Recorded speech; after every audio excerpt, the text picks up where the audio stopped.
Pagi ini saya sedang berada di Kampung Gempol, Kertamulya, Kecamatan Pedes, Kabupaten Karawang. Kebetulan saya sedang berada di Makam Panjang. Nah, kali ini saya akan mengungkap sejarah asal mula adanya Makam Panjang, begitu pemirsa.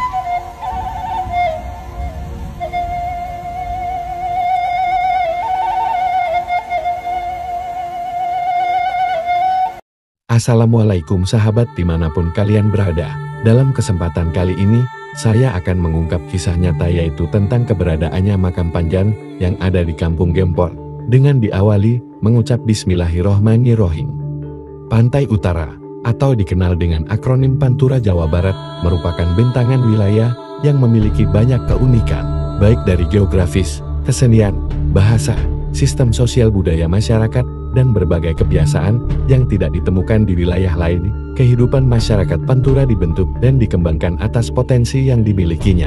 Berbagai perubahan hadir sebagai perwujudan dan tuntutan dan kebutuhan di setiap zaman.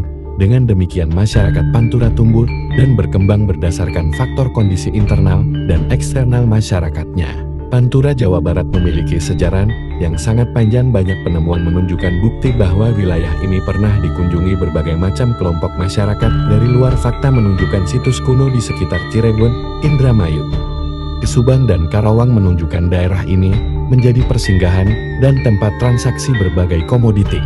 Hal ini dapat dipahami mengingat banyaknya aliran sungai yang bermuara di wilayah Pantura. Sungai tersebut semuanya bersumber dari dataran tinggi pegunungan dan perbukitan yang ada di wilayah selatan Jawa Barat yang dikenal dengan nama daerah Parahyangan. Wilayah Bandung dialiri Sungai Citarum yang terpecah menjadi sungai-sungai sedang. Pada masa itu aliran sungai-sungai tersebut menjadi sarana lalu lintas perdagangan bangsa asing, di antaranya bangsa Arab, Cina, Inggris, Portugis dan Belanda. Wilayah Karawang adalah bagian dari wilayah Pantura Jawa Barat. Penelitian yang ada bahwa wilayah Karawang adalah salah satu tujuh dari pelabuhan yang berkembang pada masa kerajaan Sunda kuno. Pelabuhan di Karawang bukan hanya berfungsi sebagai area perdagangan, melainkan juga menjadi pintu masuk menuju wilayah pedalaman Jawa Barat bagian timur, melalui beberapa sungai besar yang ada di antaranya adalah Sungai Citarum. Pada tahun 1628 sampai tahun 1629 wilayah Karawang dijadikan pos pertahanan tentara Sultan Agung yang akan menyerang Batavia. Pada masa itu Karawang yang dulunya rawa-rawa dijadikan areal pesawahan untuk perbekalan perjuangan. Artinya awal perjuangan mengusir kolonial Belanda dimulai dari kota Karawang. Geografis kota Karawang memiliki karakter daerah dataran rendah yang sebagian besar digunakan untuk irigasi pesawahan, sehingga dikenal kota ini sebagai gudang beras. Seiring perkembangan industri, sebagian area lahan sawah digunakan berbagai keperluan industri, yakni sebagai pabrik, kantor, ruko dan pergudangan. Sedangkan secara administratif kota Karawang terbagi menjadi 30 kecamatan, salah satu kecamatan yang letaknya bersentuhan dengan pantai di sebelah utara Jawa Barat adalah Kecamatan Pedes. Sejalan dengan itu, almarhum Kyai Haji Darfin dalam percakapan wawancara menerangkan bahwa di kecamatan tersebut terdapat sungai yang mengalir langsung ke laut. Aliran sungai itu menjadi sarana transportasi oleh pedagang luar. Di penelitian yang ada bahwa melalui Sungai Walungan ditemukan jejak kehidupan dengan berbagai temuan situs. Di antaranya situs Kendal Jaya, situs Pejaten, situs Dongkal, situs Babakan Pedes, situs Kibuaya dan situs Batu Jaya.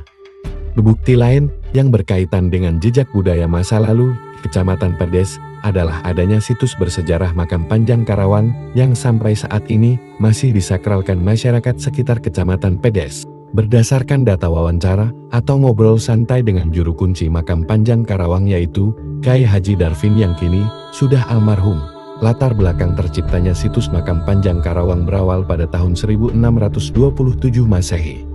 Tahun tersebut merupakan tahun sebelum serangan tentara Sultan Agung yang pertama, di mana para pejuang Nusantara seperti Raden Jaya Rangga dari Mataram Yogyakarta, Raden Jaya Munara dari Panjalu Ciamis, Raden Jaya Kusumah dari Cirebon, Raden Jaya Raksanegara dari Sumedang, Raden Jaya Negara dari Blitar Jawa Timur, Raden Jaya Kerta dari Banten, Kyai Sela dari Kuningan, Kyai Tumenggung dari Garut, dan Khalifah Dalem Wirasabah dari Karawang berkumpul dan bermusyawarah di Makam Panjang Karawang yang dulu dikenal dengan Pelabuhan Karawang. Untuk mengatur strategi perang melawan Belanda di Batavia, menurut data percakapan wawancara dengan almarhum Kyai Haji Darvin, para pejuang tersebut merupakan raja dari berbagai kerajaan di Nusantara sebelum berperang melawan Belanda. Para pejuang bermusyawarah di Makam Panjang untuk mengatur strategi perang. Setelah strategi perang selesai dirancang, pada tahun 1629 para pejuang Nusantara menempuh perjalanan menuju Batavia untuk melakukan penyerangan. Tahun tersebut bertepatan dengan serangan kedua tentara Mataram, di mana masing-masing pimpinan membawa pasukannya dengan berjalan dan secara berkelompok menuju wilayah-wilayah Batavia yang sudah menjadi target penyerangan para pejuang. Dalam peperangan tersebut, terjadi penembakan yang tiada henti-hentinya. Peristiwa pada waktu itu sangat mencekam, banyak pejuang Nusantara yang tewas, dan luka-luka terkena tembak tentara Belanda. Penyerangan tersebut berlangsung terus-menerus kurang lebih 4 tahun. Dalam 4 tahun berperang, pejuang Nusantara hidup dengan sangat memprihatinkan. Mereka hidup di hutan belukar, menempati tempat yang tidak layak, dan menderita kelaparan. Akhirnya pada tahun 1633, setelah berakhirnya perang, seluruh pejuang Nusantara kembali ke Teluk Karawang, tanpa berhasil merebut Batavia dari pasukan Belanda. Setelah tiba di Pelabuhan Karawang yang kini Makam Panjang, sekitar berjumlah 1.500 orang mengubur seluruh senjata yang digunakan dalam berperang, seperti tombak, perisai, golok, pedang, keris dan kujang, yang dikuburkan secara berjajar memanjang. Sehingga tempat persembunyian dan bermusyawarah itu dikenal dengan sebutan Makam Panjang.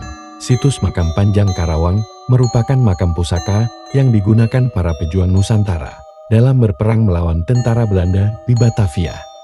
Sehingga tidak heran di tempat tersebut banyak ditemukan artefak pusaka peninggalan perang, seperti keris, pedang, golok, dan tombak.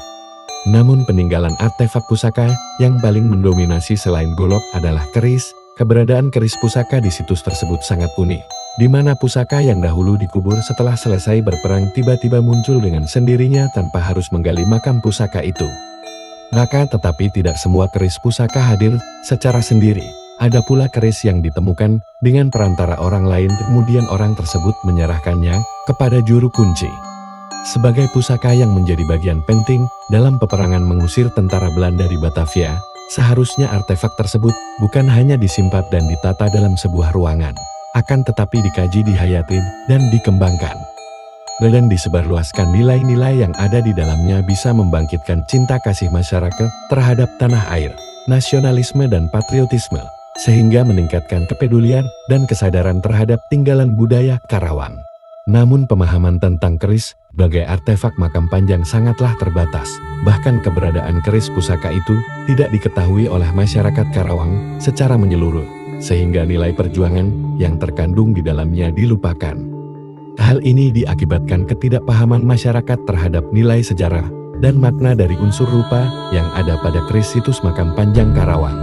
Karena bentuk kerisnya yang sederhana dan peninggalan artefaknya yang tergolong benda pusaka kuno, keberadaan keris tersebut dianggap sebagian masyarakat modern sebagai hal yang tidak penting. Dengan alasan tersebut, saya atas nama Salih Alzuna sebagai penulis yang dilahirkan dan dibesarkan di Kabupaten Karawang terdorong untuk melakukan pembuatan video ini, agar masyarakat yang tadinya tidak tahu tentang sejarah Makam Panjang ini akhirnya menjadi tahu.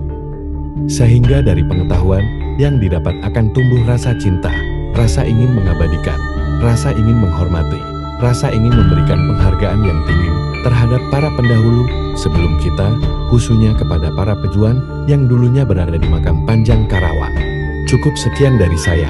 Bila mana ada kesalah dalam menyusun kata-kata, baik dalam penyebutan gelar dan lainnya, saya meminta maaf yang sebesar-besarnya. Saya akhiri dengan ucapan Idina Sirotol Mustaqim. Wassalamualaikum warahmatullahi wabarakatuh.